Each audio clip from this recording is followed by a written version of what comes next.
कि हम जवानों को श्रद्धांजलि दे रहे हैं। देश के हर जिले में, जिले मुख्यालय पे कुछ समय के लिए बैठेंगे और जो देश के लोगों की जो पीड़ा है वो भी हम देश की सेना तक, देश की सरकार तक वो पहुंच भी रही है। पूरा देश इस समय नरेंद्र मोदी के साथ खड़ा है, लेकिन जो घटना घटी है उसको हम पार्टी स्तर पर भी एक जवानों को श्रद्धांजलि देते हुए हम इस बात का प्रण लेने वाले हैं कि अब हमारे बर्दाश्त की सीमा समाप्त हो चुकी है। मैं समझता हूं नवजोत सिंह सिद्धू ने जिस तरह का जो हरकत उन्होंने अपने शब्दों से करी है, एक्शन से करी है, वो किसी भी भारतीय को उनको छोड़ करके, पता नहीं उनके घर में लोग कैसे देख रहे हैं, किसी भी भारतीय के लिए एक शर्मसार करने वाली घटना है।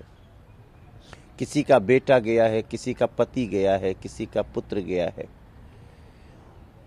किसी के गांव का नौजवान गया है, भारत माँ के बेटे गए हैं। और इसके बाद जो सिद्धू का बयान आया है, मैं समझता हूँ राहुल गांधी जी के उस बयान पर पानी फेर दिया है जो उन्होंने 2 दिन पहले मैं बहुत तारीफ करता हूं राहुल गांधी जी के उस बयान की, जिसमें उन्होंने कहा हम सेना और सरकार के साथ हैं, पूरा देश एकजुट खड़ा है। सिद्धू के इस हरकत पे कांग्रेस को संज्ञान लेना चाहिए और मैं समझता हूं ऐसा व्यक्ति किसी भी एंगल से, ये सिर्फ शो से निकाले जाने लायक नहीं है। सोनी को तो हम थैंक्स करते हैं, उन्होंने बहुत बड़ा स्टेप लिया, जो इस परिवार के लोगों को बहुत राहत मिली होगी, देश को बहुत राहत मिली है। लेकिन कांग्रेस अब डिसाइड करे कि सिद्धू जैसे व्यक्ति को किसी ऐसे संवैधानिक पद पर रहना ही नहीं चाहिए। पुलवामा की घटना के बाद पाकिस्तान अभी सोच भी नहीं सकता है कि उसको कितनी बड़ी कीमत चुकानी पड़ेगी। हम पूरे देशवासियों से, हर लोगों से हमारी यही प्रार्थना है कि इस घड़ी में सब लोग एक साथ खड़े रहे।